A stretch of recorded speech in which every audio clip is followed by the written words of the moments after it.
Hi, my name's Phoenix and I'm an Etsy shop owner. In today's video, I'm going to be taking you through the first month of sales that my Etsy shop made. Obviously, I'm a new Etsy shop owner, so I'm also going to be sharing 5 tips that I've learned within this month. So let's get into it. My first month was January of 2023. So I'm going to pull up the stats exactly from January 1st to January 31st of this year. And you can see here that I made a total of 31 orders with a 3.1% conversion. Not super sure if that's good or not, but that's what I did in the first month on Etsy. Now, I do sell digital products, so digital downloads. I don't sell any of the print-on-demand artwork. I don't make handmade jewelry or any of that. I wasn't sure if I wanted to share this video because it's not a lot. Like, it doesn't seem like a lot. I didn't really make any money off of it. It has given me hope for the future and to keep going with this shop. I've also learned a lot. I've educated myself a lot. So let me share some tips for you Etsy beginners. Also, please subscribe if you do want to follow along my Etsy journey, as I will be posting these monthly updates. I also do post other tutorials such as like Canva templates, etc. So follow along if you're interested in that kind of thing. Now, number one, this is very cliche and I'm sure you heard it a lot. Your niche is very important. What you sell on Etsy and the niche that you're in, it has to be in demand. People have to buy it. They need to have a need to buy it or want it. I know when I was debating on opening an Etsy shop, picking a niche was very difficult. My brain was going everywhere. Just like you've probably done a bunch of research on how to make money online, or Etsy shop research about what products you should, be selling to make the most profit. And a lot of people were swaying me towards actually selling print-on-demand clothing. But that's not my niche. That's not something I'm interested in or passionate about. I've never researched print-on-demand clothing. So I decided to go with something that I'm familiar with and things I've already made in the past for another online business. It's a struggle because you want to make sure that there is a big demand for it. So there's a lot of search results. But you also want to make sure it's not overly saturated, because then the competition is just a lot higher. But yet, if you have no competition, that means you're not going to get any sales because obviously nobody's looking for it. A few of the platforms I have started to use with my Etsy journey that have actually really helped me. The first one is eRank. I'll have all these linked down below, but I use eRank and you can use it for free.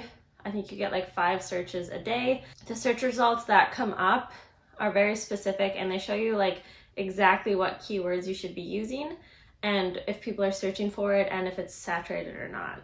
Another couple like Google Chrome ads or add-ons that I've started to use are Everbee, big one with Etsy.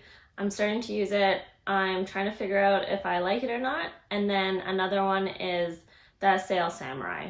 I can do a totally separate video on all of these and their pros and cons if you would like. Just let me know down below. Before I actually started my Etsy shop, I researched digital products up the yin yang. Like, I was doing so much research, and what I will say is find something you like and get started. Second tip I will say is don't just post any random product. Make sure that your product is really, really good. Because as we just discussed, there's going to be competition on Etsy, and if your product doesn't stand out and consumers don't purchase it and leave you great reviews, then there's really no point in putting any time or effort into making a product that's half done. You have to put 110% effort in minimum when you're making a digital product, especially if there's any like links in it or anything. You have to make sure it actually works. Make sure your product is better than the competition. Go to your competition's page, look at the reviews and see what people were commenting on, what they would like changed, what they would like added, and put that in your own product. Also, then on those listing photos, make sure you use text to show the buyers why this product is better than Bobby Sue's over there. Like, why should they buy your digital planner over Bobby Sue's digital planner? Like, why is yours better?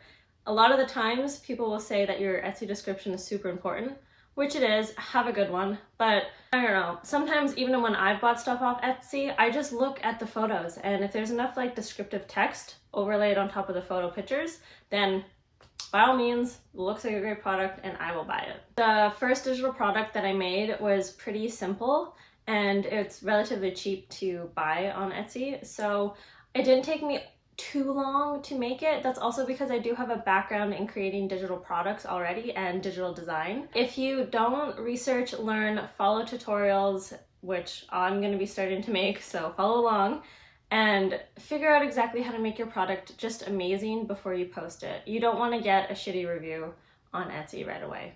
Etsy tip number 3 for you is listing photos and SEO. So listing photos, listing photos, listing photos. They are so important. If they don't catch the buyer's eye, especially your first one on that landing page, whatever they're researching, they're not going to click on your listing at all. I know this. I'm a very selective listing photo buyer. So if I don't see, the aesthetic that I want in that listing photo, especially the first one, then I'm done. I'm not even going to click on it. So with my store, all of my listing photos have the same kind of vibe and feel because all of my digital products have the same, templates and colors and color scheme pretty much.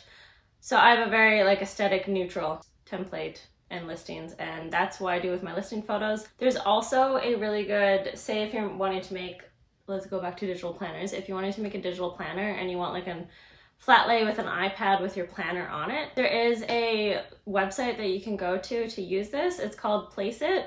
I use it for a lot of my listing photos, and I find it's fantastic because then it looks like actually somebody's looking at the iPad looking at your digital product, and it shows the use of the product. And then SEO. So Etsy SEO is a huge factor in your sales and your stores and how many people are going to come to visit your store. So I would spend your time researching the Etsy, oh my goodness, Etsy SEO. That's a tongue twister. I would spend your time researching it, and I need to make a whole separate video because that's just going to take too long. I have recently found an entire new way of naming my listings in order to get the highest search volume possible, the highest amount of eyes on my product. So if you like that video, please let me know in the comments below. Another thing with your Etsy listing photos, there's also room for one Etsy video, and it has to be between 5 to 15 seconds. There's no sound or talking throughout it. It's just kind of demonstrating your product. I would highly recommend having a video for every single one of your products because Etsy pushes the listings that actually do have videos more so than the ones that just have photos. Another thing you can do, I personally haven't done this because I didn't really share my Etsy shop with anybody. I was a little bit embarrassed about it, and I don't know why.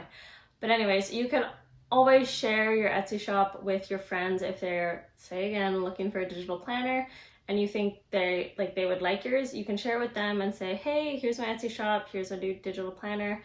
If you want, you can purchase it, and then they could leave a review as long as it's a truthful and honest review and you're not paying them to do it. Then I think that's totally fine to get your first couple sales and a couple 5-star reviews, hopefully. As you know, Etsy does track all your sales and obviously your reviews, so people can see how many sales your shop has done. And that's also how you're gonna get 2-star seller status, which we will chat about in another video. My last tip for a new Etsy seller is your mindset. Your mindset matters. The last few years, I was really down in the dumps. I would have never started an Etsy shop because my mind would be like, nah, you can't do that. Now, this year, I've started to implement a positive mindset. I practice it every day. It is very hard to keep up with if you're not used to it, which I am not. However, I will say your mindset matters with an Etsy shop. You can't just post a half-made product and hope that people buy it and do no research and don't even care about it. No, you need to be fully invested in your Etsy shop and where you think this Etsy shop will be going in the future and how great it's gonna be.